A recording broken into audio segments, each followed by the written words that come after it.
ఒక చిన్న కాంట్రవర్సీ వచ్చినప్పుడు యూజువల్లీ అండర్ ప్లే చేస్తే అందరూ మర్చిపోతారు అనే యాటిట్యూడ్ ఎక్కువ ఉంటుంది మన ఇండస్ట్రీలో.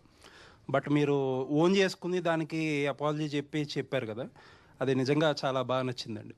చాలా తక్కువ మంది డైరెక్టర్లు డేర్ చేస్తారు, థ్యాంక్ యూ సార్. పైగా ఇష్యూ కూడా అలాంటిది. నాకైతే ఆ ఒక్కటే నచ్చలేదు సార్. Thank you sir.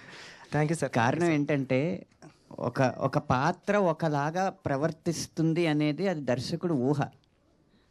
ఆ ఊహతో చేసింది. అంటే ఇక్కడ ఇంగ్లీష్ మాట్లాడగలిగినోడు గొప్పోడు, పిహెచ్డీలు పట్టభద్రులు వాళ్ళు ఆలోచన విధానమే సరైంది అన్నది ఎక్కువైపోవడం వల్ల ఎవరైతే సోషల్ మీడియాలో వోకల్గా ఉన్నారో, ఎవరైతే మాట్లాడి పదాలు గుమ్మనించి చేస్తున్నారో వాళ్ళ అభిప్రాయం రుద్దబడి ప్రభావితం అవడం తప్ప, ఒక దర్శకుడికి ఒక పాత్ర ఇలా ప్రవర్తిస్తుంది అనే స్వేచ్ఛ కూడా ఇవ్వకపోతే మనం సృజనాత్మకతకి ఏం చేసినట్టు?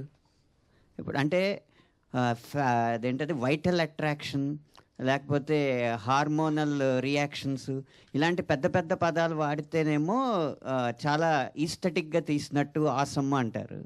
అదే ముట్టేస్తానని వాడి ట్రైబ్ భాష వాడు మాట్లాడితేనేమో ఇది వల్గారిటీ అంటారు, ఆబ్జెక్టిఫికేషన్ అంటారు. ఇవన్నీ చేస్తే సృజనాత్మకతను తొక్కినట్టేనండి ఆ విషయంలో.